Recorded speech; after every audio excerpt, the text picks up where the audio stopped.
commencer parce que Mathieu est assez pressé ce soir. Je préviens tout de suite pour que les échanges soient brefs après. Donc, je suis très heureux d'accueillir ce soir Mathieu Laine. Mathieu Laine fait partie de la jeune génération, la jeune garde libérale en France. Je crois que beaucoup d'entre vous le connaissent déjà, on l'a lu dans l'Express, dans Le Point, dans Les Échos régulièrement, on est dans le Figaro magazine, on l'a vu chez Tadi, à la radio, on l'entend régulièrement. On a lu ses livres, je pense que pas mal d'entre vous ont déjà lu La Grande Nurserie par exemple.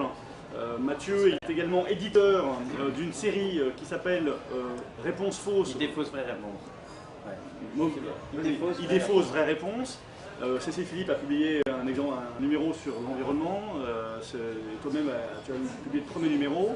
Bref, une profusion d'idées, de diffusion intelligente et percutante des idées libérales.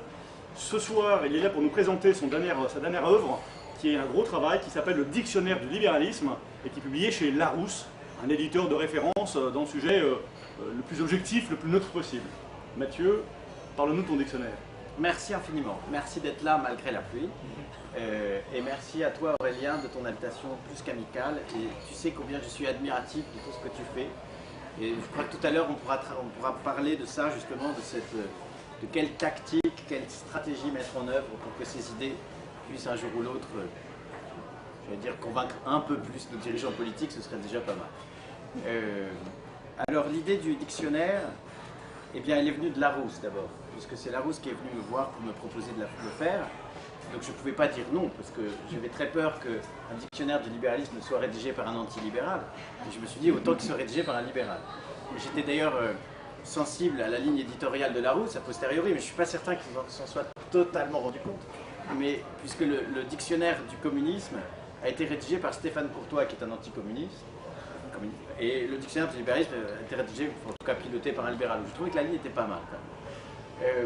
Quand on m'a confié ce projet, c'était il y a 4 ans, je me suis dit, voilà une belle opportunité de proposer à qui veut savoir véritablement ce qu'est le libéralisme, de découvrir non pas un ensemble monolithique, évidemment de dépasser les idées reçues, mais surtout de montrer la variété de cette pensée. Donc moi je suis plutôt un libéral hayekien, pour la faire courte, on pourra en parler après. Mais moi j'ai voulu aller beaucoup plus largement, c'est-à-dire que j'ai voulu qu'on traite du socialisme libéral jusqu'à l'anarcho-capitalisme, en passant par ces différentes déclinaisons, qui évidemment ne s'étalent pas sur un axe droite-gauche, mais bien plus sur un axe confiance dans l'État, confiance dans l'individu. Et j'ai souhaité rassembler et fédérer dans cet ouvrage, qui est évidemment un ouvrage collectif, 65 auteurs qui, là aussi il y a une variété, sont économistes, bien sûr, mais bien au-delà des idées reçues. Donc il y a évidemment des juristes, des philosophes, des sociologues, des psys et des historiens. Et même un psychiatre. Mais un psychiatre énarque, c'est intéressant. On en parlera. Vous êtes sûr que ça marche ça? Non mais vous m'entendez très bien, je suis sûr, non? Ouais, pas de problème. Je serai plus à l'aise. Hein. Et pour vous, ça va? Ouais. Mais vous me demandez, je parle plus fort, il n'y a aucun souci. Et donc l'idée, c'est d'entrée de jeu dans la ligne éditoriale, de montrer la variété de la pensée libérale, par la variété de ses auteurs et par la variété des différentes entrées des différentes écoles libérales. Par la variété enfin des thèmes, bien entendu. Donc là encore, nous avons traité le profit, nous avons traité le capital, mais nous avons été évidemment bien au-delà. Et nous avons traité l'éducation, nous avons traité la laïcité, nous avons traité jusqu'à même le libertinisme, parce qu'on se demandait s'il y avait des liens ou pas. Donc c'était intéressant, c'est une entrée extrêmement philosophique. Et il n'y a pas d'image, donc je suis confus pour ceux qui commençaient à vouloir l'acheter juste pour cette entrée. Et puis, nous avons évidemment traité tous les grands auteurs, en tout cas une grande partie, parce que c'est toujours difficile de sélectionner. Comment? T'as oublié Spooner? Oh, mais on en parle de Spooner, ne t'inquiète pas. Il y a un travail considérable et c'est toujours très difficile, d'ailleurs, de boucler tout ça, parce que nous avions un nombre de signes limité, et ce nombre de signes a été atteint au nombre de signes près. Donc on a vraiment, c'était complexe. Mais l'idée, c'était évidemment de traiter la majorité des grands auteurs. Voilà pour la présentation d'ensemble. Et il y a un index à la fin. Je n'imaginais pas combien un index, c'était du temps de travail. J'ai passé des jours à faire cet index. Mais parce que c'est très compliqué d'aller chercher partout. Mais c'était assez amusant. Le dictionnaire, par ailleurs, est introduit débute par une introduction d'une trentaine de pages que j'ai rédigée avec Jean-Philippe Feldman, que vous connaissez sans doute, qui est mon grand complice à Sciences Po, parce qu'on a créé un séminaire, j'ai créé un séminaire avant qu'il arrive, d'introduction à la pensée libérale à Sciences Po. Pour l'anecdote, parce qu'il est parti il n'y a pas si longtemps, j'avais vu Richard Descoings et je lui avais demandé s'il était favorable à la parité. Il m'avait dit oui. Je lui avais dit bah, écoute, il y a une conférence d'introduction à la pensée marxiste. Est-ce que tu es d'accord pour que je fasse la conférence d'introduction à la pensée libérale? Il m'a dit oui. J'avais trouvé que cet homme était formidable. Et en tout cas, sur ce point, il l'était vraiment. Donc j'avais créé ce séminaire avec Yorick de Montville, qui ensuite est parti, pour ceux qui le connaissent, mais il va bientôt revenir à Paris. Et je l'ai repris avec Jean-Philippe Feldman, qui est professeur de droit, et avec qui nous avons rédigé cette introduction. Et l'idée de cette introduction, c'est de pouvoir, alors que l'ouvrage est quand même, parce que c'est le principe d'un dictionnaire assez volumineux, et bien d'avoir en 15 pages une introduction qui va vous présenter une réponse aux grandes idées reçues. Donc on y répond à l'idée que est-ce que le libéralisme est un produit d'importation? Évidemment, en gros, est-ce qu'il est français ou anglo-saxon, américain? Voilà. On parlera de la couverture dans 2 minutes. Est-ce que c'est un économisme? Est-ce que c'est un anarchisme sauvage? Est-ce que c'est ce fameux laisser-faire immoral? Est-ce que c'est une doctrine de droite? Et est-ce que c'est un nouveau totalitarisme où on répond à l'idée reçue que ce serait la tyrannie des marchés? Et puis une deuxième partie de l'introduction, 15 pages encore. Là aussi, on a essayé d'être le plus fouillé possible, mais quand même pédagogique, qui vient dresser les temps forts du libéralisme, depuis les paléolibéraux jusqu'au temps contemporain, et même à l'avenir du libéralisme, on essaie de tracer la voie de cette pensée. Ce qui m'a plu, moi, dans ce travail, c'est que, d'abord, intellectuellement, c'était absolument fascinant. Travailler avec 65 auteurs, c'est un vrai travail complexe, mais très agréable. Et surtout, j'ai demandé, je voulais le préciser en termes méthodologiques, parce que l'idée c'est de présenter le dictionnaire. Quand on présente son propre livre qu'on a écrit avec sa thèse, c'est plus facile, parce que là on a plein de choses à raconter. Là je vous raconte un peu la genèse de ce livre.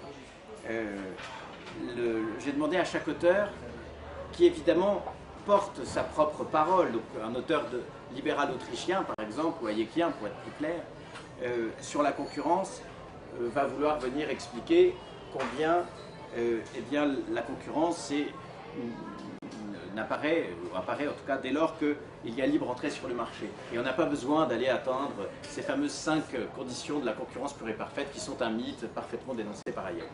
Je sais qu'il y a beaucoup de libéraux bien calés, donc je ne suis pas obligé de rentrer dans tous les détails. Et bien là, j'ai demandé, pour ne prendre que cet exemple, à Pascal Salin, de traiter cela, mais dans la première partie, de bien rappeler ce que on peut considérer comme des libéraux classiques pensent, et donc qu'est-ce qu'est cette concurrence pure et parfaite qui inspire les autorités de régulation et qui inspire notre droit. Ce qui permet comme ça, dans une même entrée, d'avoir les différentes approches de la pensée libérale, pour qu'on soit en réalité le plus objectif possible dans la manière de décrire chacun des concepts, et qu'ensuite le lecteur curieux puisse en faire son miel et se positionner de la manière qui lui paraît être la plus pertinente. Je crois que j'en ai... Oh oui, alors, la couverture, moi, m'a totalement déçu, mais il faut dire que Larousse, je ne vais pas trop critiquer l'éditeur parce que c'était quand même très gentil, mais Larousse est une maison qui doit vivre sur des rentes parce que, en termes de service de presse, c'était un peu complexe, même si la dame est très gentille. Et sur la couverture, je n'ai eu le choix qu'entre la Statue de la Liberté et la première version qui était une rue, la nuit, des arbres morts, un building, quelques lumières allumées, des gens qui travaillaient la nuit, avec un parking un peu sombre et un peu glauque. Je me suis dit, bon, c'est pas tout à fait la vision que je voulais en donner. Il n'avait pas lu, pas encore. Mais non, mais bon. Mais la Statue de la Liberté, que j'adore, évidemment, parce que quand même, et les États-Unis, qui voilà, ne me déplaisent pas, mais évidemment, on rentre dans une caricature d'entrée de jeu. Alors même que ce livre, on va y venir, mais a pour vocation à montrer combien le libéralisme est né en France. Et il a pu rayonner ensuite à travers le monde. Comment? Mais la Statue de la Liberté aussi, c'est ce que je m'apprêtais à dire. Mais cependant, les gens n'y pensent pas forcément. Et l'anti-américanisme local est quand même un peu violent. Mais on m'a dit, il vaut mieux être dans l'idée reçue pour montrer que non. Parce que moi, je préférais... En même temps, c'est pas si évident d'illustrer le libéralisme, pour être franc, en dehors de ces grands symboles. Mais enfin, c'est mieux ça que les salles de marché, disons. J'en sais quelque chose. C'est déjà ça. C'est déjà ça. Bon. À partir de là, de quoi voulez-vous qu'on parle? Moi, j'ai plein de façons de l'aborder. Je pense que ce qui est intéressant aujourd'hui, c'est à un moment, alors même que nous sortons d'une campagne électorale présidentielle, pour ne parler que de celle-là, au sein de laquelle j'ai écrit un peu là-dessus, donc pardon, je ne veux pas me répéter, mais l'antilibéralisme était le point commun, le seul point commun de l'ensemble des candidats à l'élection présidentielle, alors même que finalement notre objectif doit être non pas que la droite ou la gauche gagne, mais que nos idées progressent au sein même de chacun de ces pôles. Peut-être qu'on peut réfléchir ensemble, mais c'est plus, moi je suis beaucoup plus dans l'échange et avec plaisir pour discuter sur tout sujet d'ailleurs, mais à comment on peut évoluer. Alors je peux commencer de cette manière, mais il me semble que vraiment l'axe que j'évoquais tout à l'heure ne doit plus être droite-gauche, mais confiance dans l'État, confiance dans l'individu, que ce qui se passe autour de nous va d'ailleurs dans ce sens, que quand on regarde ce qui se passe sur le débat du Big Society en Angleterre, on voit bien que l'ensemble de la classe, ou la quasi-intégralité de la classe politique anglaise a compris qu'il fallait dégonfler l'État et que pour les services, disons, sociaux, eh bien, il fallait faire confiance à des fondations, nous dira la gauche, à du privé mis en concurrence, nous dira la droite. Mais on voit bien qu'il y a une espèce de mainstream dans le sens positif du terme qui s'est installé. Alors on va me dire encore c'est l'Angleterre, mais dans ces pays-là, et qu'ils ont compris cela. J'arrive vite à la France. Mais en même temps, quand j'ai vu les premiers pas de Romano Prodi, la suite m'a un peu moins plu, mais quand j'ai vu les premiers pas de Romano Prodi, j'étais quand même heureux de voir qu'un certain nombre de nos idées passaient. Et il n'y a quand même pas plus latin que les Italiens. Et quand on venait me répondre que ton truc, ça marche bien, mais enfin que dans les pays anglo-saxons, ça me permettait quand même d'ouvrir un peu.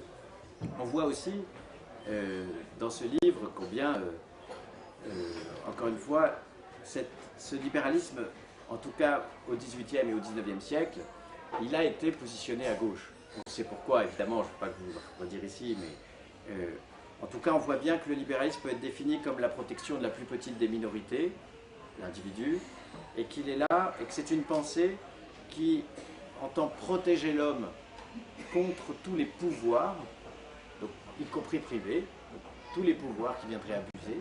Il y a même des grands libéraux politiques qui arrivent, je suis ému. Et que ce libéralisme, il est aussi, c'est un des éléments que j'essaie de diffuser beaucoup, donc je pense que l'idée c'est aussi de voir comment on peut reprendre des éléments de langage pour les diffuser de plus en plus, mais l'idée c'est de bien montrer que c'est une idéologie, et une idéologie c'est plutôt joli d'ailleurs, parce qu'il y a la racine idée dans le mot idéologie, mais que les idéologies qu'on a rejetées, et à raison, les idéologies du XXe siècle meurtrières, qui s'en est bien avant, du nazisme au communisme, avaient pour ambition de changer l'homme. L'idéologie qui est sous-jacente à l'État-providence aussi, et à la social-démocratie aussi, l'idéologie libérale, elle aspire à le respecter, ce qui est quand même une valeur profonde et positive. Et si l'on peut s'étonner parfois que cette pensée soit à ce point galvaudée, voire détestée, c'est peut-être aussi parce qu'il y a un certain nombre de personnes qui dépendent de l'État, ça je pense. Donc quand on a 56% de dépenses publiques du PIB, ben, ça fait un certain nombre de rentiers du système qui effectivement n'ont pas forcément vocation ou intérêt à ce que cela change. Mais on peut aussi considérer qu'il y a peut-être un peu trop de gens qui, se croyant mauvais, voudraient que d'autres leur imposent des normes pour qu'ils deviennent bons, alors qu'en réalité, le libéral n'est pas pour dire que tout le monde est bon, ça n'aurait aucun sens. Il vient dire que nous sommes à la fois bons et mauvais, mais que quand on laisse faire les individus dans un système profondément moral, parce qu'installé sur des valeurs de liberté, de responsabilité et de propriété, il y a ce que Hayek appelait un ordre spontané qui naît, qui apparaît, et cet ordre spontané, à mon sens, quelque chose de très peu connu, très peu traité, très peu entendu, alors même que l'ordre naturel, cet ordre qui anticipé voulait revenir à l'état de nature et qui est à l'origine intellectuelle de la droite, et que l'ordre artificiel, qui est l'idée que parce que on a gagné des élections, on sait mieux que les autres ce qui est bon pour eux, et donc on va pouvoir leur imposer des choses et des choix et des comportements pour les faire changer au mieux, on montrait leurs faiblesses, il serait peut-être temps, à un moment ou à un autre, de mettre en œuvre cette fameuse ordre spontané auquel un certain nombre d'entre nous croyons. Mais ce n'est pas une croyance religieuse, c'est important de le rappeler ça. Il y a une vraie croyance dans l'homme, mais pas au sens où c'est un surhomme, ou encore une fois, comme je l'évoquais tout à l'heure, un homme parfait. On considère qu'en regardant l'homme évoluer, dès lors qu'on respecte ses valeurs de liberté, de responsabilité et de propriété, il y a effectivement, encore une fois, un ordre qui se crée et qui est bien plus efficient que l'ordre qu'on aurait pu anticiper à quelques-uns et imposer aux autres. Hayek l'expliquait assez bien d'ailleurs, comment quelques personnes, par la magie de l'élection, auraient la capacité de comprendre l'infinie subtilité de nos âmes et de nos ambitions, alors même que nous-mêmes, nous ne sommes pas forcément capables de les maîtriser.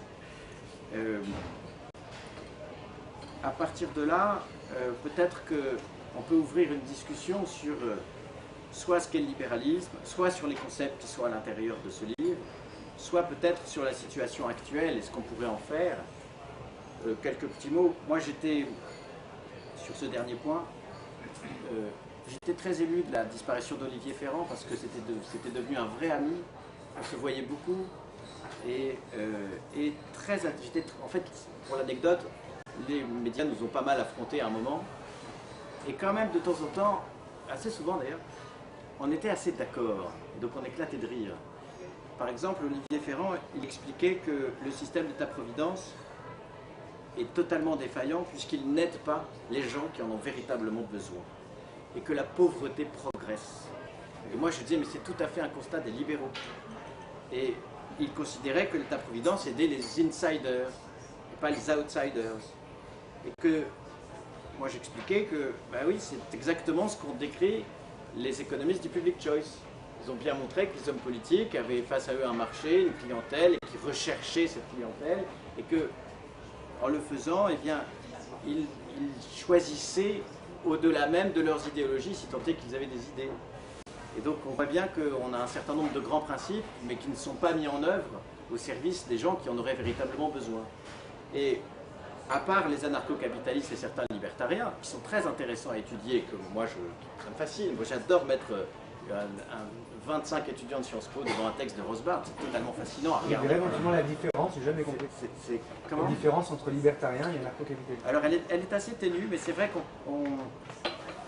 ça dépend vraiment des auteurs, mais l'anarcho-capitalisme, d'après ce que disent un certain nombre d'entre eux, parce que moi j'étais dans le même état que toi, hein, il n'y a vraiment pas du tout d'État, alors que les libertariens, on peut vraiment y intégrer les minarchistes.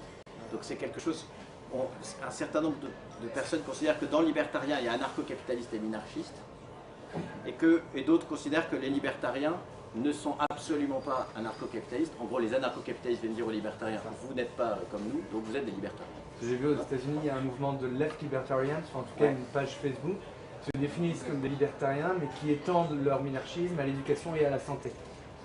Donc quand on peut avoir des libertariens quand même très... bien sûr. Mais encore une fois, une des meilleures réponses par le haut aux idées reçues qu'on entend, enfin le renard dans le poulailler, etc., parce qu'on a l'habitude d'entendre, c'est de dire, attendez, il y a une telle variété dans cette pensée, alors avec un socle commun, hein, mais il y a une telle variété dans cette pensée qu'on ne peut pas la résumer en une formule, c'est impossible. Bon.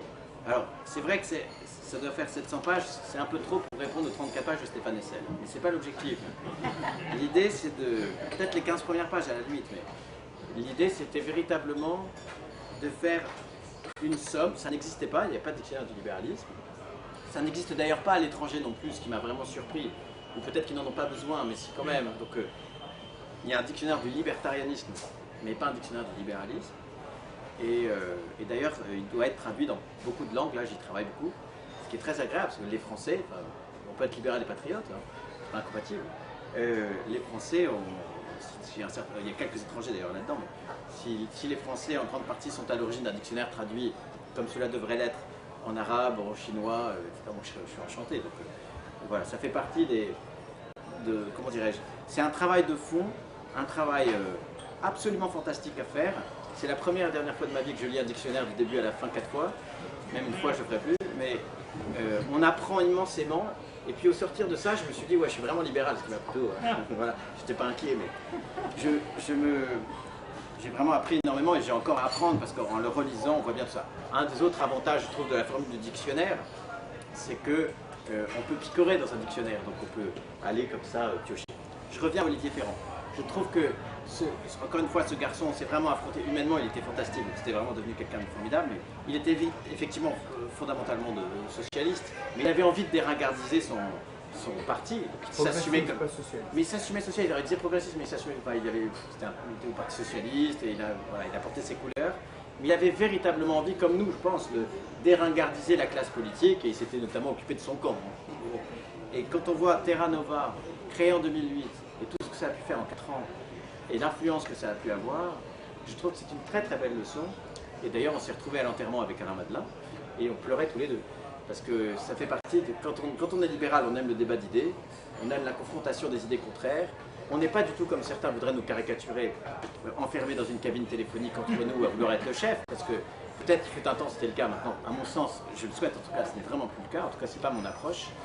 Moi je souhaite vraiment qu'on puisse utiliser cet ouvrage comme source pour vous enrichir, pour vous nourrir, comme ça a pu me nourrir moi-même, pour être le plus efficace possible dans la conviction. Mais surtout, je pense, je vois Aurélien, il y a plein de gens ici, plein d'Auréliens d'ailleurs, mais oui. Il faut, voilà, moi je serais infiniment heureux de réfléchir avec vous à ce que l'on peut faire concrètement pour que cette pensée libérale puisse progresser dans le camp de gauche comme dans le camp de droite, bref, dans la vie politique. Et il me semble que c'est d'autant plus facile depuis que François Hollande est au pouvoir. Voilà. Ça vous va si on commence comme ça? Pourquoi c'est plus facile depuis que l'on est au pouvoir? C'est plus facile pour plusieurs raisons. La première, c'est que là, bon, on rentre vraiment dans un schéma purement français, mais c'est intéressant. Et politique, c'est pourtant pas ma spécialité, mais pendant longtemps, on le sait, on en a souffert. Nicolas Sarkozy a été comparé à un libéral. Et même libéral atlantiste, enfin, tout ça a été un peu mêlé. Et alors qu'il y a encore la caméra, donc il faut que je le rappelle à toute personne qui l'entend, il n'y a pas pire interventionniste que Nicolas Sarkozy. Donc, je pense que c'était compliqué d'aller porter cette pensée, c'était sans doute plus compliqué en tous les cas, alors même qu'il y avait quand même, il y a tellement d'idées reçues sur le libéralisme, tellement l'idée que ce sont uniquement les grands patrons, la finance, etc. Et comme Nicolas Sarkozy l'incarnait, et incarnait cette famille un peu étrange des grands patrons avec lui, et ils étaient quasiment tous témoins de mariage ou parrains des enfants, que le contexte était complexe. Et puis, je pense que finalement, il y a le fait que François Hollande soit confronté aujourd'hui à un choc d'une telle réalité, finalement, je suis très optimiste de nature, mais je me dis qu'après le chant du cygne potentiel d'une augmentation, hélas, maximale des impôts parce qu'il n'a pas compris comment ça fonctionnait, peut-être qu'il fera des réformes beaucoup plus libérales que la droite. En tous les cas, c'est à ça qu'il faut travailler, puisqu'il est là pendant 5 ans. C'est à ça qu'il faut travailler. Non mais peut-être, en tout cas c'est à ça qu'il faut travailler. Et deuxièmement, je pense que comme on a une droite qui s'est pris un mur, alors même que, enfin moi je pense que les 53% des Français de 2007 sont encore là, donc la volonté de rupture elle est encore là.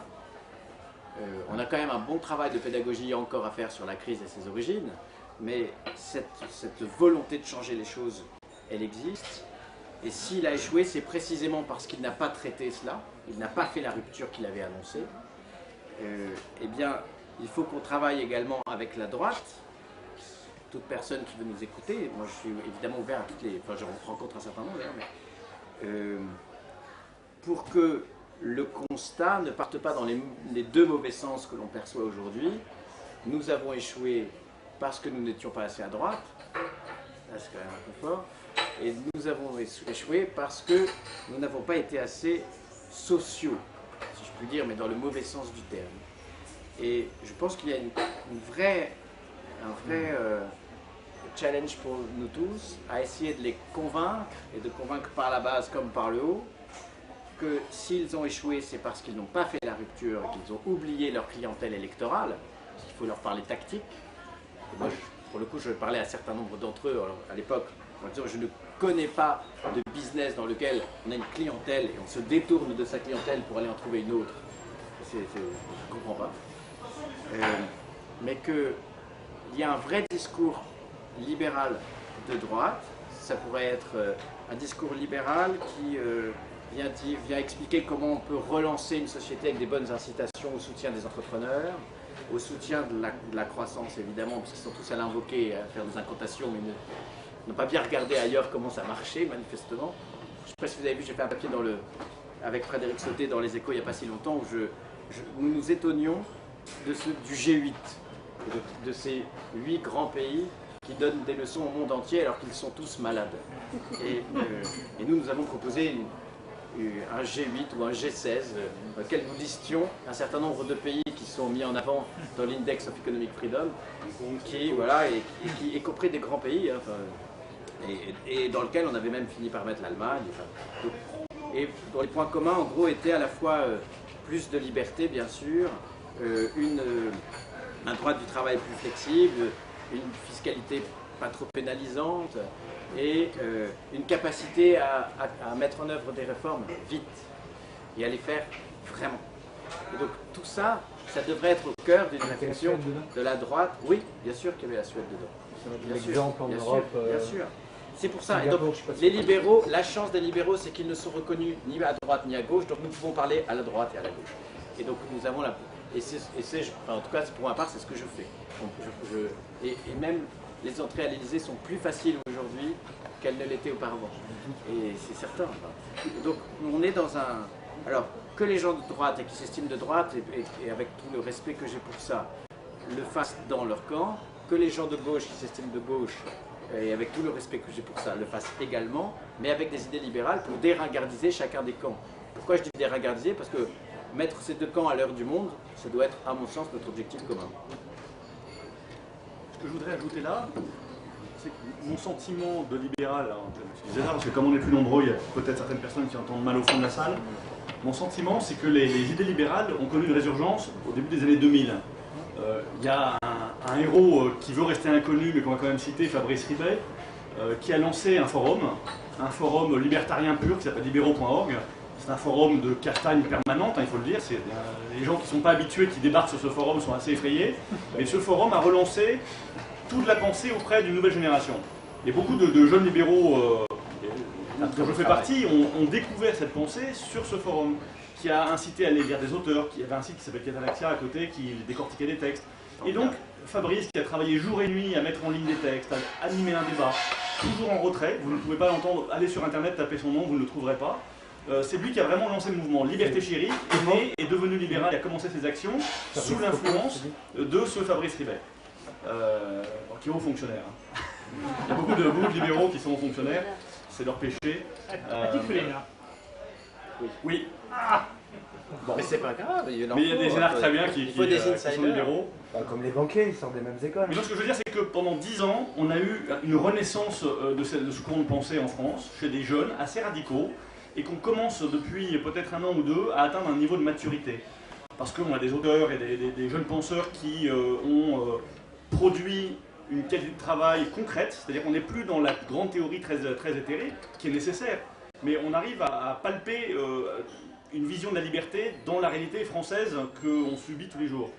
Il y a des organisations qui commencent à avoir une stabilité. L'Institut Molinari fait un très bon travail, il y en a bien d'autres.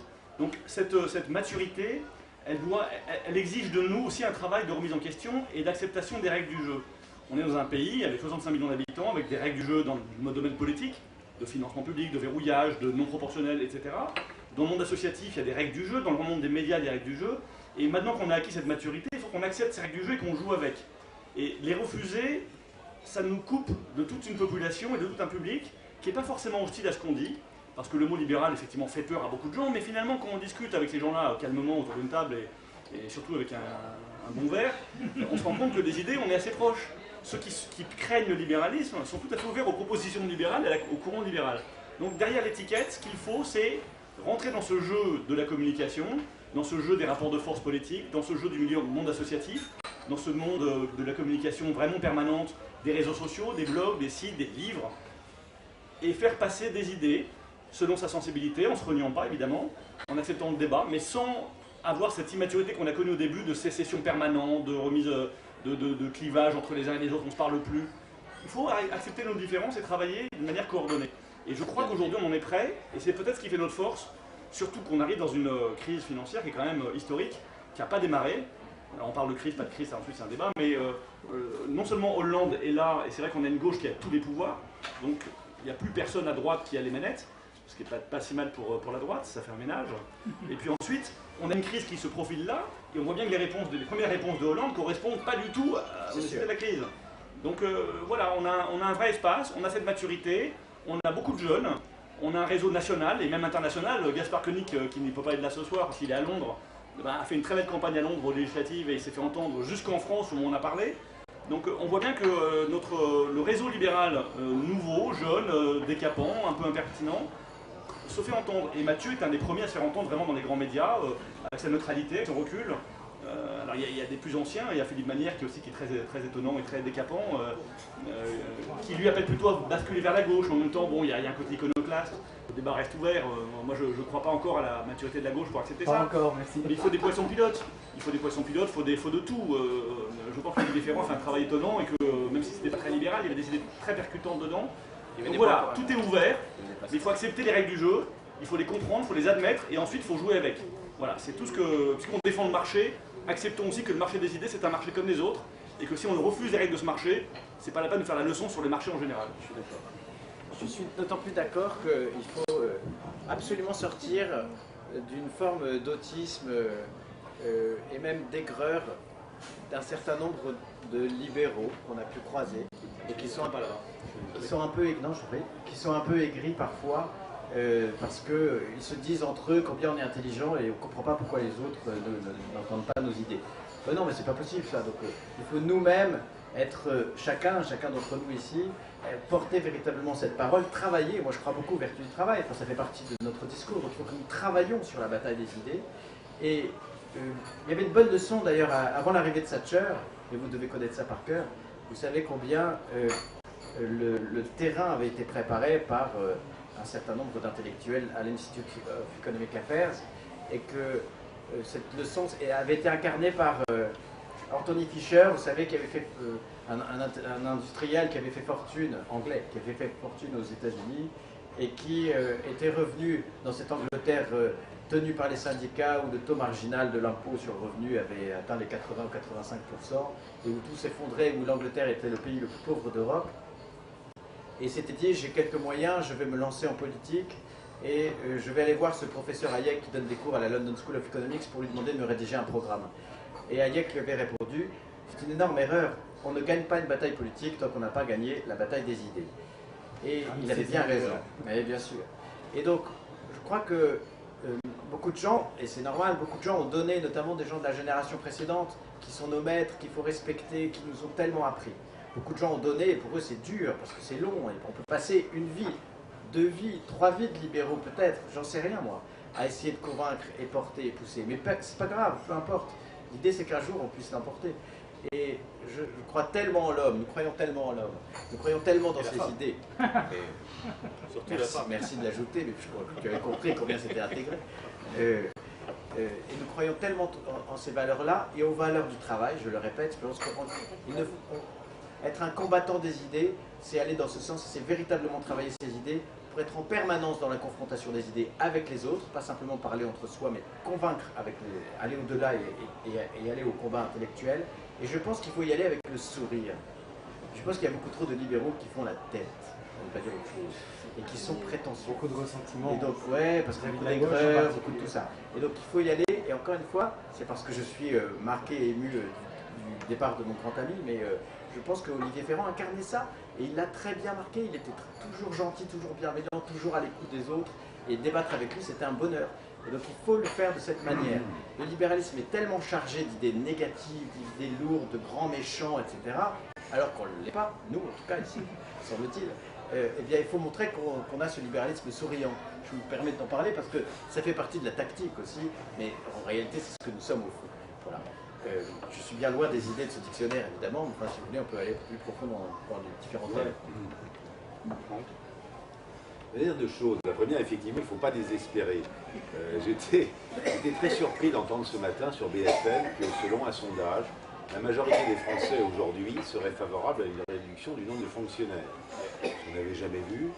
Et ce qui montre en fait la rapidité avec laquelle une opinion publique peut changer. Je l'ai connu également au Japon, il y a cela quelques années, à une époque où, comme vous vous en doutez, le riz était le bien national, il était hors de question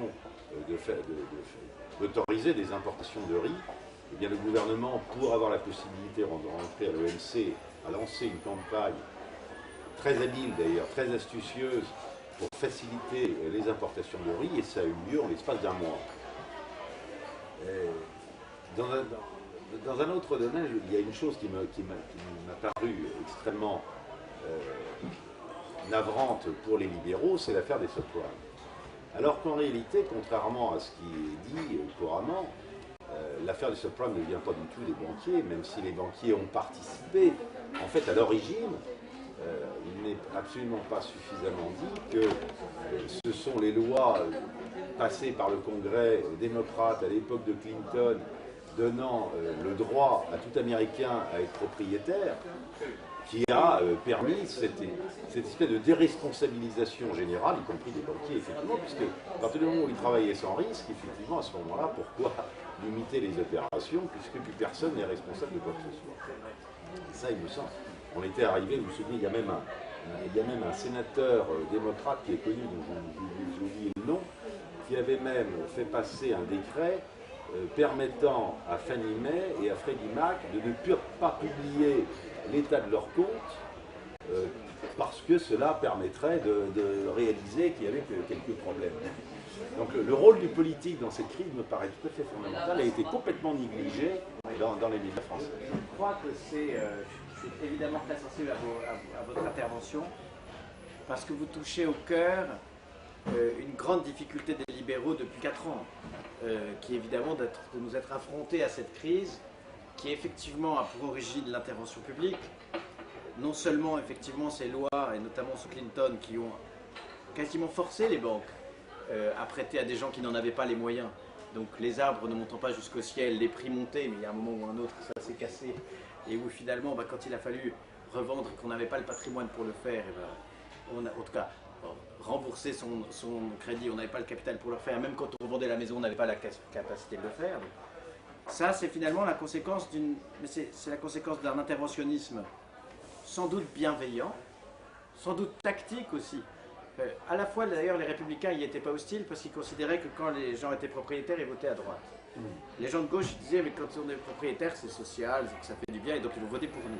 Mais sauf qu'ils n'ont effectivement pas anticipé cet effet pervers, ce qu'on ne voit pas, comme disait Bastien, qui était cette espèce de bulle qui commençait à monter de manière totalement irréaliste, où tout simplement, quand on n'a pas les moyens d'acheter, il ne faut surtout pas prêter à quelqu'un qui n'a pas les moyens d'acheter, parce que c'est le meilleur moyen de le rendre malheureux. Ce sont des enfants de cauchemar, enfin ce sont des vendeurs de cauchemars, ces gens-là. De mauvaise législation aussi, par exemple la pratique des taux aurait pu être régulée autrement. Voilà, il n'y a pas que ça. En fait, l'idée c'est que il y a eu cet interventionnisme-là sur les subprimes, et le drame c'est que rien que ça c'est presque déjà trop compliqué pour l'expliquer vite. Et donc, mais pourtant, on a été un certain nombre à le faire et à le porter. Je viens du livre de Pascal Salin sur le sujet, il détaille ça, il le décrypte parfaitement. Enfin, on voit bien que la crise est la conséquence de l'interventionnisme. Pas que de celui-là d'ailleurs. Pour ceux parce qu'il y a des libéraux qui sont très favorables, les monétaristes, et on en connaît un certain nombre qui sont très favorables à l'intervention des banques centrales, mais il y en a d'autres qui sont plus critiques et qui considèrent qu'il ne faudrait pas aller jusque-là. Nous, on rassemble tout le monde dans ce dictionnaire, c'est ça qui est intéressant, après chacun prend parti. Mais c'est vrai qu'un certain nombre d'économistes autrichiens et plus, j'allais dire, donc d'Autrichiens qui vont jusqu'aux libertariens et narco-capitalistes, qui viennent dire, mais la crise, elle est aussi la résultante de la politique des taux de la Fed et finalement de cette trahison de Greenspan, qui était quand même le complice d'Ayn Rand, et qui, rien qu'en arrivant à la Banque centrale, en a été finalement le traître quelque part, et qui au lendemain de la crise de l'Internet des années 2000, en jouant sur des taux très bas, a là aussi créé et alimenté la bulle de l'endettement privé. Et puis un autre élément, c'est finalement cette logique du too big to fail qui est sous-jacente à ce que vous venez de dire, c'est vrai que c'est très important à mon sens d'expliquer. Pour le faire vite, j'essaie de faire de cette manière en général, mais aux gens qui viennent me dire « mais la crise, c'est la faillite de votre système, de la déréglementation, de la dérégulation, etc. » Je viens dire « attendez, un libéral, il n'est jamais favorable à la liberté sans la responsabilité, c'est pas possible. C'est inconciliable. Or, qui a créé cette idée que si on était trop gros, si vous, grande banque, vous êtes trop gros et que donc vous avez une difficulté, que vous tombez, on a ce qu'on appelle le risque systémique, et donc il faut qu'on vienne vous sauver pour éviter ce fameux risque systémique, les politiques. Donc c'est l'État, évidemment, qui est venu, apportant cette promesse, créer une mauvaise incitation pour les managers de certaines grandes banques américaines. Et je pense que le mot-clé, c'est quand même le mot incitation, d'ailleurs. L'idée, c'est de créer quel est le meilleur système institutionnel qui va créer les meilleures incitations des comportements individuels libres et responsables dans une civilisation, dans une société. Et en l'occurrence, ce système a créé les mauvaises incitations parce que si vous étiez manager d'une grande banque, vous étiez incité à prendre le maximum de risques, puisque quand on prend le maximum de risques, on a potentiellement le maximum de gains. Et quand on vous dit, si vous gagnez, vous gardez, si vous perdez, c'est l'autre qui paye, vous prenez le maximum de risques. C'est la logique très pernicieuse du too big to fail. Et aujourd'hui, donc la crise, à mon sens, c'est vraiment la crise de ça. Et sans l'État, sans la promesse de l'intervention de l'État, il n'y aurait jamais eu ce délire à pousser au maximum les risques sans même comprendre ce qu'on faisait. Je ne pense pas que c'est quelque chose qui a été compris, par exemple dans les dernières réformes européennes, le fait de mettre en place ce système interbancaire d'assurance européenne. Est-ce que ça ne va pas dans ce sens-là, de rendre l'État indépendant de la problématique bancaire et donc de responsabiliser les acteurs bancaires? Sur la banque en elle-même et la régulation de la banque, c'est très compliqué de voir. Si on regarde juste les banques françaises, un certain nombre d'entre elles, les plus grandes d'ailleurs, à part quelques investissements étrangers qui ont été malvenus, si on regarde les banques françaises dans leurs activités en France, elles n'ont absolument pas été secouées. C'est-à-dire qu'elles ont été très responsables. Je l'ai regardé de près. Toutes ces grandes banques ont d'ailleurs des résultats nets assez considérables si on regarde que la France. Et ont des réserves absolument non négligeables. La problématique, on pourrait attaquer les pratiques de tarifs non, en tant qu'illégales. Après, les banques, elles sont mises en concurrence et après, chacun peut modérée en répondre à ça. Et je pense que il est assez étonnant de voir aujourd'hui combien la réglementation, notamment BAL 3, et je ne veux pas rentrer dans les trucs trop techniques, mais combien la réglementation est d'inspiration américaine et cherche en réalité à remettre en cause le mode d'organisation d'un certain nombre de banques européennes. Mais en tous les cas, à mon avis, le meilleur des systèmes, il y a d'ailleurs une confrontation entre les différents libéraux, vous verrez ça dans le livre. Il y a ceux qui considèrent que, ça c'est vraiment de la théorie, mais il vaudrait mieux que les banques soient managées par leurs propriétaires. Là au moins on est sûr que c'est responsabilisé et que c'est tenu. En tout cas, il y a plus d'incitation à ce qu'on tienne bien la stratégie de la banque quand c'est la sienne. Les libéraux sont d'ailleurs assez favorables aux grandes sociétés familiales, parce qu'en général, comme c'est pour eux, il faut quand même plus attention que quand ils sont managers en général. Cependant, on voit bien qu'il y a une forme d'irréalisme dans l'évolution du capitalisme d'ailleurs et de l'activité économique dans son ensemble. Après, il y en a d'autres qui viennent dire, mais en réalité, rien que sur le système des réserves fractionnaires et la capacité à prêter plus que ce qu'on a en caisse.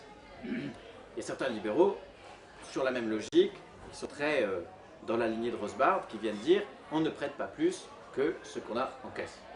Et d'autres qui viennent dire mais si, on peut prêter plus que ce qu'on a en caisse. Simplement, il faut qu'il y ait une vraie libre concurrence. Et donc après, on va pouvoir choisir en fonction de qui va prêter plus, ou encore plus, à partir de sa base de fonds propres, nous en tant que clients, à qui on va pouvoir faire confiance. Et évidemment, il y aura une rémunération potentielle, c'est tout le principe du taux d'intérêt, plus importante pour ceux qui prennent plus de risques, mais en même temps, s'il y a un risque, il faut qu'il soit assumé. Donc s'il y a une catastrophe, en quelque sorte, si le placement est mauvais, si on a fait le mauvais choix, il faut en tirer les conséquences. C'est-à-dire qu'un libéral, il est favorable à la faillite d'une banque. Et il n'est pas favorable au sauvetage de ses créanciers par l'État. Ça n'a aucun sens. Sinon, vous créez des systèmes incitatifs absolument pervers. Le problème, c'est quel mode alternatif de protection pour le citoyen? Parce que tu ne peux pas vendre aux gens de leur dire dans le système comme il est, oh, votre banque, elle peut faire faillite d'un jour à l'autre et vous perdez tout. L'idée, c'est que... Surtout quand on n'a rien. Je sais bien.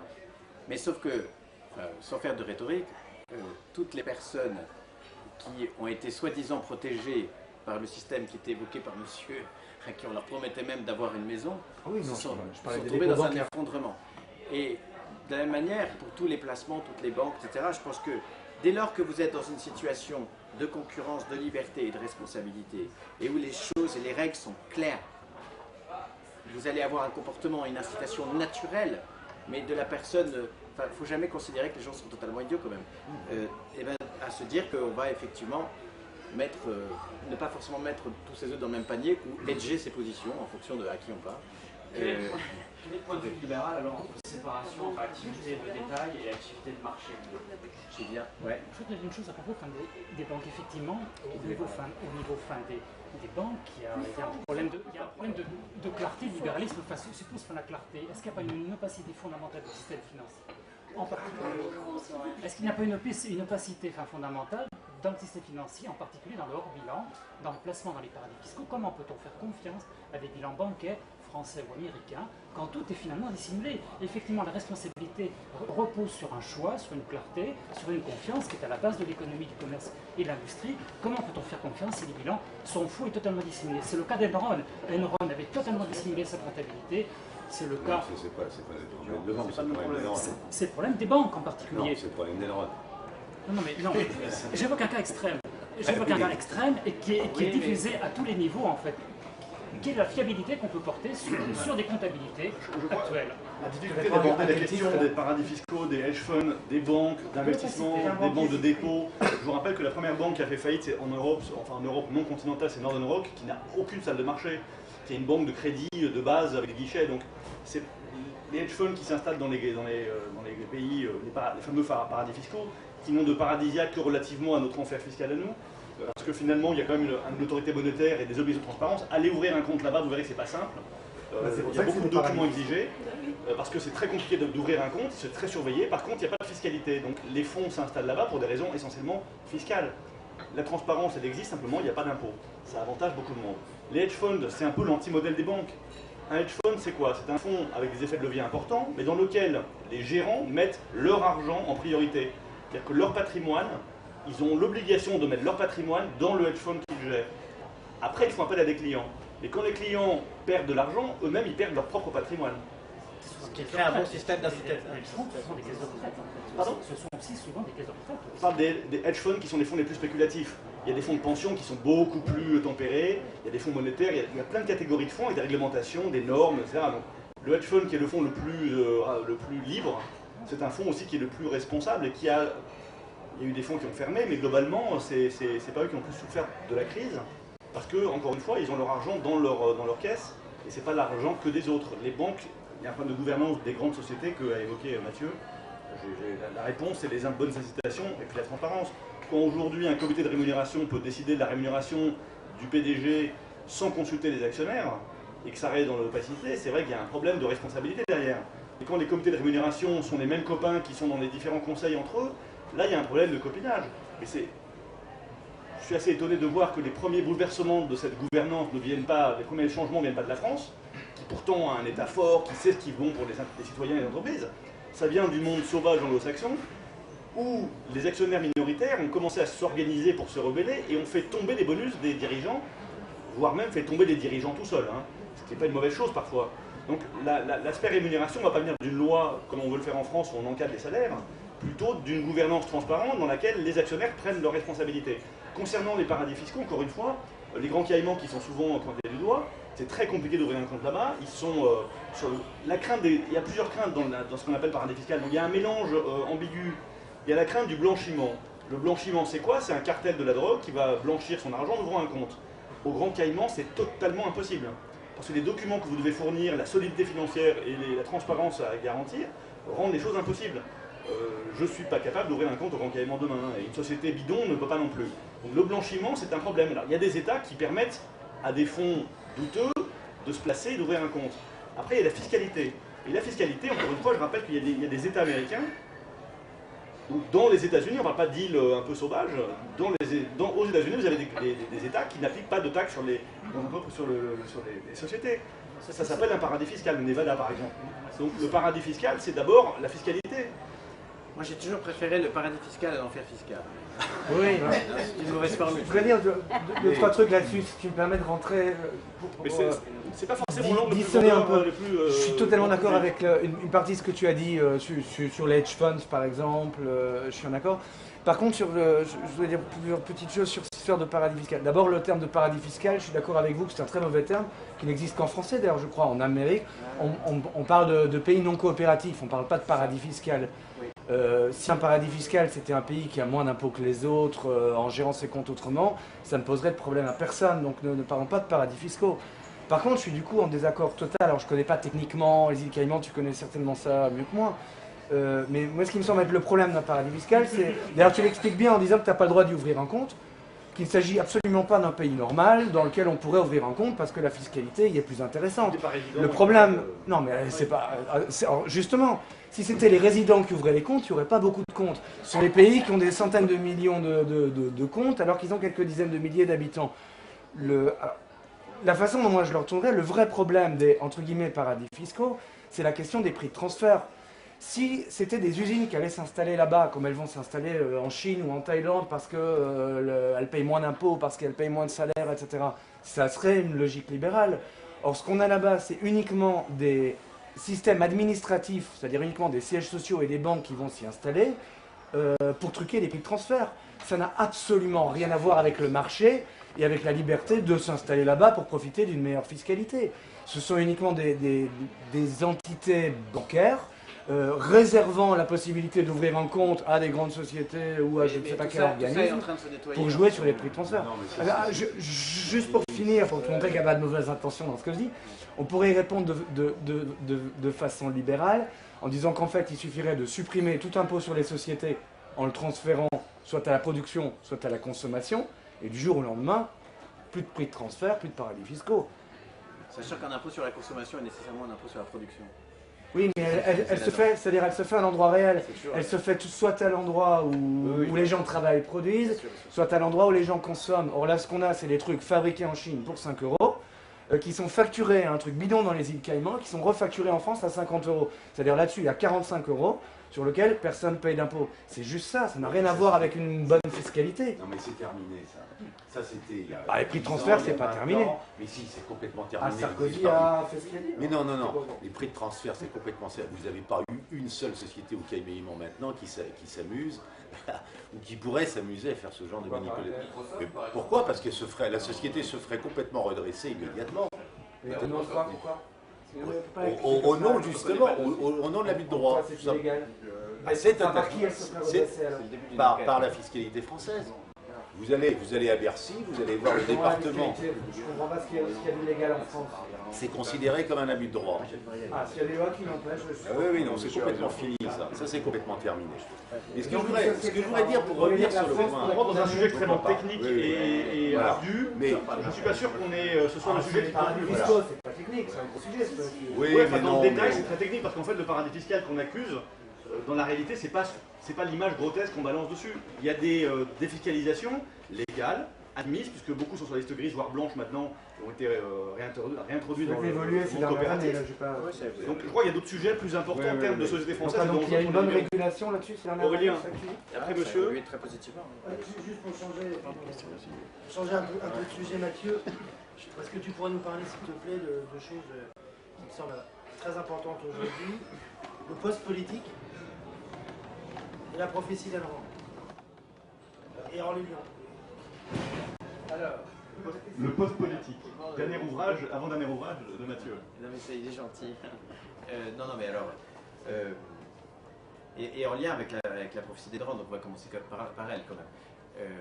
Vous avez sans doute entendu parler d'un livre qui en anglais s'appelle Atlas Shrugged et qui a été traduit aux belles lettres sous le titre La Grève, qui je trouve est assez intéressant aujourd'hui. C'est 1200 pages de roman à lire cet été d'urgence si vous ne l'avez pas fait, qui a été écrit en 1957 si je ne me trompe pas, et dans lequel Ayn Rand, cette grande philosophe, mais vous connaissez j'espère, je vous dis ça en 2 secondes, cette grande philosophe d'origine russe, née au début du siècle dernier et qui s'est enfuie aux États-Unis pour faire des scénarios à Hollywood, s'est avérée en réalité être une philosophe dite objectiviste qui a eu sa propre pensée fondée sur une espèce d'esthétisme du capitalisme, pour le coup, elle avait une vision très dure sur les hommes qui se laissent un peu aller en quelque sorte. Elle avait vraiment une ambition très forte pour les hommes en eux-mêmes, et ceux qui se laissaient aller, elle les méprisait d'une manière finalement assez peu libérale. Enfin, elle avait le droit de le faire, mais elle avait peu d'égard pour eux.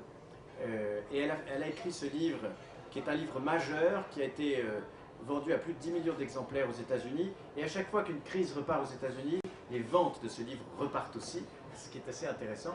Et la thèse du livre, eh bien, c'est une société dans laquelle, vous allez voir, ça va nous faire penser à la nôtre, hélas, l'interventionnisme ne cesse de monter, dans laquelle il y a également une collusion non négligeable entre un certain nombre d'hommes de l'État, enfin d'hommes politiques, et de grands managers, et où on voit bien que ces grands managers, pour préserver un certain nombre de rentes, sont prêts à oublier ces idées qui sont les nôtres, et ils sont prêts à s'allier avec un certain nombre de ces hommes politiques. Et face à cela, eh bien, il y a un certain nombre de personnes qui disparaissent, mais après je ne veux pas non plus, si je peux le dire un peu quand même pour attirer, parce que on comprend bien, qui disparaissent, et un certain nombre d'autres qui cherchent un fameux John Galt. Et en réalité, on comprend, mais il faut le lire, parce que même si on connaît un peu la chute, il faut vraiment le lire, c'est dans le détail que ce livre est merveilleux. On comprend qu'en réalité, il y a une grève des entrepreneurs, des innovateurs, des inventeurs, qui sont en réalité détruits par le système institutionnel désincitatif que produit l'interventionnisme excessif, et qui sont d'ailleurs pourchassés dès lors que les hommes de l'État ont compris qu'il y avait une organisation du départ des inventeurs et des innovateurs. Et on comprend que cette grève des gens qui créent, eh bien, ça a des conséquences terribles pour une société. Et il y a derrière tout ça, évidemment, beaucoup de... C'est très romanesque, c'est très emporté. C'est assez agréable de voir une grève, non pas des gens qui veulent bloquer les choses, mais des gens qui veulent, au contraire, emporter une société par la création et par l'innovation. Donc il faut aller, à mon sens, lire ce livre. Et il y a évidemment une belle biographie d'Ayn Rand rédigée par Alain Laurent, qui est un des grands spécialistes de cet auteur et de son œuvre, dans ce dictionnaire. Et puis, puisque tu me parlais de post-politique, mais je vais aller beaucoup plus vite, je pense que il y a... Moi, j'ai écrit ce livre au tout début de la crise. Ce livre était composé en 3 parties. Je l'ai écrit donc en 2008, il est sorti en 2009. La première partie, c'était pour dire, c'était même sorti fin 2008, je crois. C'était pour dire Nicolas Sarkozy n'accomplit pas la rupture, il va se planter. Bon, il y a un certain nombre de libéraux à le dire, mais bon, il ne va pas assez au bout. La deuxième partie, c'était de dire, mais cette crise, c'est vraiment là-dedans que j'ai détaillé tout ce que vous avez, ce qu'on a pu effleurer tout à l'heure, mais cette crise n'est pas une crise du capitalisme, mais bien une crise de l'État et de l'interventionnisme public. Donc tous les arguments, je pense, ont été au moins résumés là. Et puis, une espèce de cours de culture générale sur la droite et la gauche pour essayer de comprendre comment les idées libérales peuvent... Enfin, où sont les ennemis et où sont les amis de ces idées. Et puis il y avait une ouverture sur cette post-politique qui est l'idée de dire qu'à un moment précisément où l'interventionnisme public révèle son inefficacité, on était en plein plan de relance à l'époque, donc j'étais vraiment contre-intuitif. Mais à un moment où Keynes d'ailleurs redevenait l'homme de l'année, en réalité on voyait bien, j'utilisais cette formule, que l'homme politique essaie de nous sauver, mais qu'il n'a pas de muscles en réalité. Il pense qu'il a des muscles, mais il n'a pas de muscles, il n'a ni argent, ni tout ça, puisqu'il évidemment, c'était l'emballement de la dette publique. On n'était pas si nombreux à l'époque à en parler, alors que ça paraît tellement fondamental, tellement évident, que dès lors que par l'interventionnisme public, on venait tenter de combler l'explosion de la bulle de la dette privée par de la dette publique, à un moment ou à un autre, ça allait être un petit peu compliqué pour l'État de rembourser. Donc on est passé du too big to fail au too public to fail, et le post-politique pour moi était un espoir. C'est mon côté très optimiste comme vous, mais c'était un espoir, c'était de se dire, on va vraiment comprendre qu'il y a une société dans laquelle on va pouvoir faire passer beaucoup de choses par autre chose que par l'État, tout simplement, par autre chose que par la politique. C'est-à-dire que le post-politique, c'est un espoir. C'est l'idée de dire que, eh bien, il y a un certain nombre de solidarités que l'on pensait pouvoir faire passer par l'interventionnisme et la redistribution, qui a montré sa faillite et ses faiblesses, mais en réalité, c'est pas parce que cet interventionnisme va disparaître que la solidarité va disparaître. Au contraire, à mon sens, la solidarité va renaître. Elle va renaître de notre capacité à tous à interagir, à l'inventer, à trouver des solutions. Et c'est en créant cette aspiration à la liberté et à la post-politique, qui est un mot un peu trop compliqué d'ailleurs, c'est pas vraiment aujourd'hui ce bouquin, qu'il y avait vraiment un champ économico-philosophique en gros à tracer, qui était très optimiste, mais qui est en réalité une formule un peu compliquée pour parler d'une société libérale. Hein, est-ce que ce post-politique ne serait pas aussi un post-PIB et un post-croissance? Je vais garder pour plus tard. Il y a 2 questions là-bas. Et monsieur. Et après j'arrête parce que je dois partir.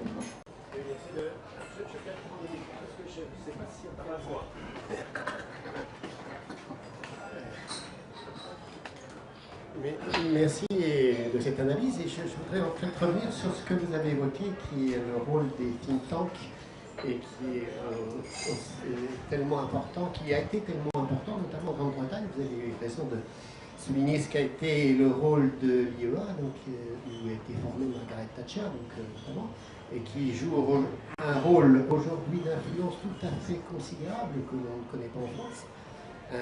C'est un think tank qui peut, je dirais, quasiment défaire et faire des gouvernements.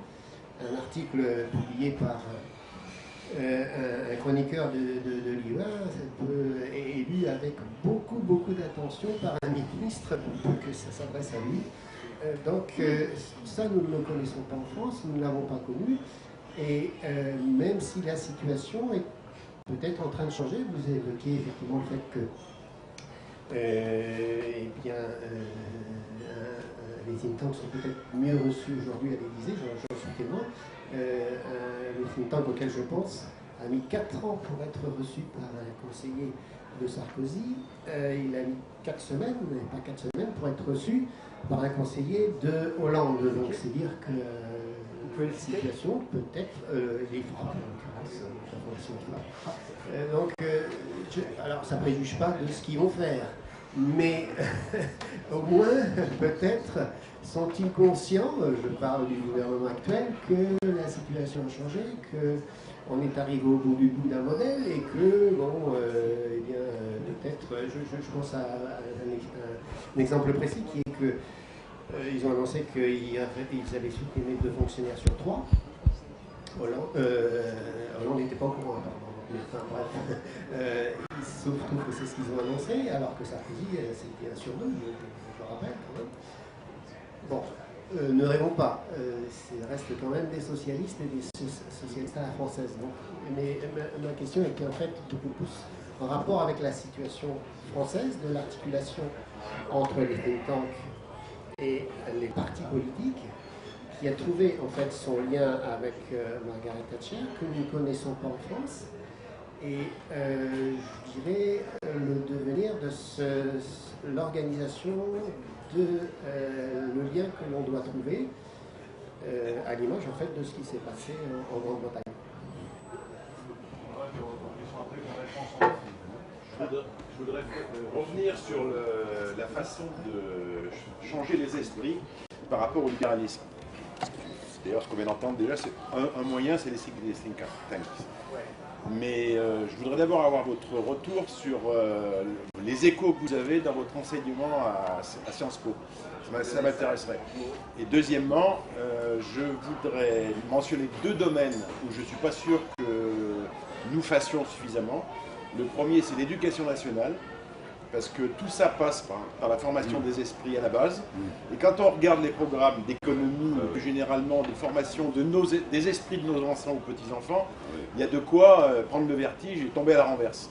Donc je ne sais pas si, de ce point de vue-là, les politiques ou les gens comme vous avaient suffisamment de leviers ou de moyens pour agir à ce niveau-là, dans les programmes de l'éducation nationale.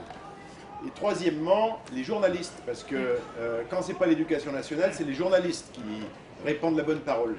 Quand j'ai lu qu'il y en avait 100% qui étaient pratiquement inscrits au PS ou qui votaient... Pardon? Non, ok, oui, même 80%. Je ne parle même pas des 20% qui restent. Il y a de quoi se faire du souci quand on lit nos journaux. À part peut-être certaines feuilles très rares. Donc là aussi, est-ce que l'école de journalisme bien connue en France ne serait pas une cible pour faire un peu plus axer des efforts plus importants pour leur faire changer leur mentalité? J'espère que tout le monde lit contrepoint.org. On connaît, contrepoint.org, la référence. Dernière question. Facebook est très bien d'ailleurs. Si vous le mettez sur Facebook, Contrepoint, il poste. Diffusez-le sur Twitter, diffusez sur Facebook. Dernière question, puis après tu réponds à tout, et puis on te laisse. Vous nous avez demandé des pistes pour essayer de convaincre les Français que plus de liberté c'était la solution, des choses à vendre aux Français. Dans cette optique, je trouvais dommage que vous n'ayez pas mis l'entrée Philippe Poutou dans le dictionnaire, parce qu'il a eu cette phrase géniale. Nous, ce qu'on veut, c'est bosser le moins possible. Et justement, il y a un axe vraiment, c'est de dire que si vous voulez bosser le moins possible, il faut plus de liberté, il faut plus de capitalisme, parce qu'on a eu une baisse du temps de travail sans précédent depuis 2 siècles, grâce au capitalisme, et que même si on préférait que les choses nous gagnent tout cru, et qu'on soit... Même si on préférait être au paradis, malheureusement, on n'est pas au paradis, donc le mieux, c'est encore le capitalisme. Et je pense que là, il y a un axe de réflexion. J'y penserai dans la réédition. Alors, rapidement, pardon parce que je dois vraiment partir. Tout ça est en réalité totalement mêlé. Je commence par, parce que c'est plus anecdotique, mais les étudiants de Sciences Po, le bonheur, c'est que c'est 25 personnes de 2e année, ils ont entre 18 et 20 ans, plutôt 19 ans, et ils ont, je peux parler fort, t'inquiète pas. Mais... Au fond, ah bon, t'as pas cassé les grandes vocales avant ton dîner. Allô, voilà. Et ce qui est très intéressant, c'est qu'ils ont à peine entendu parler de Tocqueville. Pas plus, si c'est le cas. Et surtout, ils sortent en général d'un cours d'économie par Jacques Généreux. Mais qui est assez objectif, honnêtement, quand même. Mais l'idée, c'est de... tout simplement, ils sont très sincèrement, et je ne pense pas par faillotage, surpris par la rigueur du raisonnement libéral. Tous. Même les plus hostiles. En fait, je leur demande un exercice assez amusant. Je leur donne un texte assez dense. Chaque séance, vous pouvez trouver ça sur Internet d'ailleurs, chaque séance est thématique, donc des grands thèmes de la concurrence, mais aussi la paix ou la guerre, en fonction de comment on le traite, ou la défense, l'éthique et ce genre de choses. Et on leur donne des textes assez denses et souvent vraiment libéraux, voire libertariens, voire anarcho-capitalistes. Et il y a un étudiant qui doit présenter l'auteur et la logique de ce texte, donc lui il est coincé, il est obligé d'aller dans le texte. Et l'autre qui doit en faire la critique, mais pas sa propre critique, la critique par d'autres courants libéraux. C'est la même approche que le dictionnaire. Qu'aurait pensé un Hayek, bien plus modéré que ce Rosbach, sur ce thème, qu'aurait pensé un socialiste libéral, etc. Et donc, de cette manière, vous les emmenez et vous les baladez dans la variété de cette pensée. Et comme ce sont des étudiants un peu particuliers, mais ils sont très curieux, je dois dire qu'ils sont plutôt contents. Et comme en plus j'ai adopté la technique de la démagogie pédagogique et que je mets plutôt des bonnes notes, et que je leur trouve des stages, ils sont encore plus contents. Enfin, okay. Non mais sincèrement, ça les intéresse beaucoup. Mais enfin, c'est pas avec ça qu'on va faire la révolution libérale, je vous le hélas. Bon.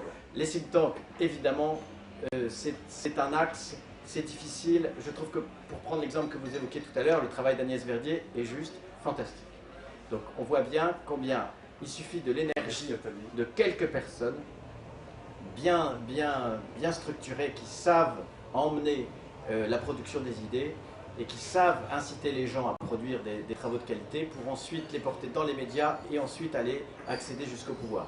Je ne dis pas évidemment aujourd'hui que c'est presque que le début, mais quel bonheur de voir quelqu'un comme elle réussir à emporter de cette manière et à aller jusqu'à taper à la porte de l'Élysée aujourd'hui et à rentrer.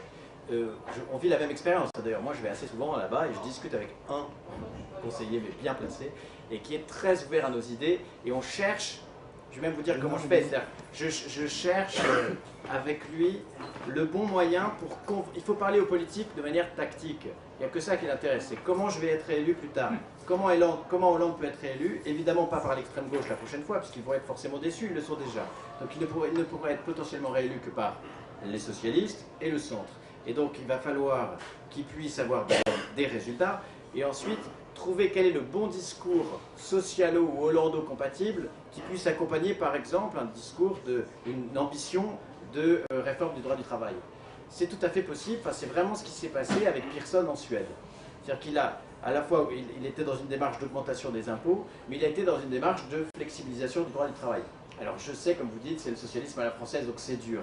Mais quitte à travailler, autant travailler dans ce sens. Donc il ne faut pas venir avec un discours libéral j'allais dire, ambitieux et commencer de l'être parfois, mais sans tactique, parce que ça ne sert à rien, on est immédiatement rejeté. En revanche, essayer de leur trouver le bon discours pour que ça s'habille dans leur façon de faire, ça me paraît intéressant. J'avais essayé, on a été quelques-uns à avoir essayé de le faire pour Nicolas Sarkozy, il faut faire ça à droite aussi. On pouvait faire un discours véritablement libéral, sarko-compatible, c'était tout à fait possible. Mais il n'en voulait pas. Voilà, et je pourrais vous raconter beaucoup d'anecdotes. Sur les journalistes, j'ai toujours considéré qu'il était plus facile de transformer un libéral en journaliste qu'un journaliste en libéral. Et donc, je pense qu'il faut vivre les initiatives comme Contrepoint, comme Atlantico, enfin, comme tous ces endroits où vous pouvez aller vous réfugier sur Internet pour trouver, je pense, un certain nombre d'analyses qui sont véritablement bien inspirées. Atlantico, le positionnement, même s'il s'en défend, mais il est à la fois conservateur et libéral, pour la faire courte. Il y a des gens plus conservateurs, des gens plutôt libéraux, bon, il y a un peu les deux. C'est à la fois de la droite et un peu libéral. Ça ratisse assez large. Et d'ailleurs, ça marche bien, ça a pris un vrai bon positionnement, et je trouve qu'ils peuvent être... Enfin, moi, je suis très heureux et fier de ce qu'ils ont pu faire. Ils ne sont pas nombreux. Il y a une vraie productivité, pour le coup. Je vous invite tous à sortir la plume et à y aller. Enfin, il faut occuper le terrain. Donc il faut se dire qu'effectivement, on est dans un monde concurrentiel, notamment dans le monde des idées, et il faut aller contribuer dans ces journaux, dans ces médias-là. Et l'avantage, c'est que comme il n'y a plus de problème de place, on peut y aller, allons-y et profitons-en. Je suis tout à fait convaincu que par Internet, mais il y a de bien plus grands spécialistes ici, qu'on pourra faire porter un grand nombre d'idées. Après, il ne faut pas non plus se mentir à soi-même, c'est que nous avons ces moyens-là, mais les autres aussi. Donc, c'est pourquoi il faut être encore plus volontaire et à l'action sur ce plan-là. Oui, nos idées sont sans doute les meilleures. Alors, il y a un truc de fond. Encore une fois, il faut être souriant, pas aigri, essayer de trouver les bonnes formules. Il faut aussi réfléchir à, mais c'est peut-être un peu trop long, je vous en ferai une fois, à comment fonctionne le cerveau humain. Je vous invite à essayer d'aller voir ce qu'est la sociologie cognitive, qui réfléchit à, il y a d'ailleurs un peu de choses là-dedans de Gerald Bronner, qui réfléchit à comment fonctionne le cerveau humain. Et en réalité, le cerveau humain, mais ça nous dépasse, a un certain nombre de biais cognitifs qui fait qu'il y a un certain nombre d'idées qui viennent à lui, qui sont parfois très rationnelles, mais qu'il rejette. Par exemple, parce que sur des peurs collectives, le cerveau humain surévalue toujours un risque minime. Par exemple, donc, si vous dites qu'il y a finalement peu de risques, et que c'est d'ailleurs rationnel, objectif, etc., le cerveau, inconsciemment, ça vous dépasse, il va multiplier par 6, ça a été mesuré, le risque, enfin, la mesure que vous lui avancez. Et je pense que les libéraux, en réalité, sont confrontés à ce genre de difficultés. C'est qu'il y a un certain nombre d'éléments dans le cerveau humain qui font qu'on est plus motivé par... l'attention, par exemple, se focalise beaucoup plus facilement sur un risque pris. Et comme nous, on est tous à dire combien notre société est parfaite, ben, un gain, ça attire beaucoup moins et ça va être beaucoup moins mémorisé qu'un risque. Et donc, comme en face de vous, on a toujours des gens qui nous disent « mais avec votre société, c'est la catastrophe », et nous, on dit « mais pas du tout, ce sera génial ».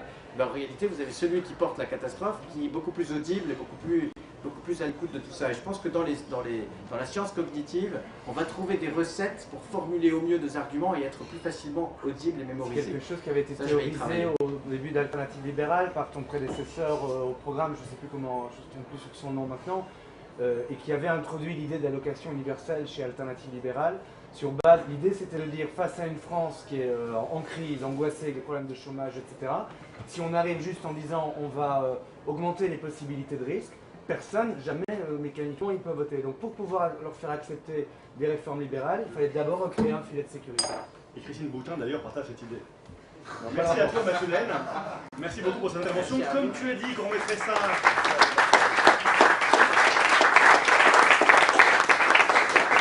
Je te réinvite dès maintenant à notre université d'automne qui aura lieu dans l'Orne le 19, 20, 21 octobre dans un château de Courtemer.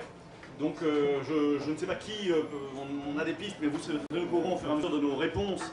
Mais en tout cas, c'est un très bel endroit où nous serons isolés 3 jours. Pas isolés pour des sauvageries, mais pour y réfléchir et parler action, parler idées, monter des ateliers, de la rhétorique pour la prise de parole, les débats, etc. Donc 3 jours consacrés au combat des idées libérales, politiques, associatifs, think tank également, il y aura Gaspard Koenig qui a des projets, etc. Donc notez bien le 19, 20, 21, et Mathieu, tu es dès à présent invité, en famille, il y a un vaste espace et tu seras très bienvenu, les chambres sont magnifiques. On les a testés, c'est un très bel endroit et il y a pas mal de choses à faire. C'est le lieu, c'est le département de Alain Lambert, qui sera sans doute parmi nous aussi pour nous accueillir. Bravo. Merci à tous. Merci. Bravo. Mathieu, merci. On te libère, merci à toi. Et puis si vous voulez continuer le débat, c'est ouvert. Hein, Est-ce qu'on peut acheter le livre? Là. Mais vite. Non mais c'est pas grave.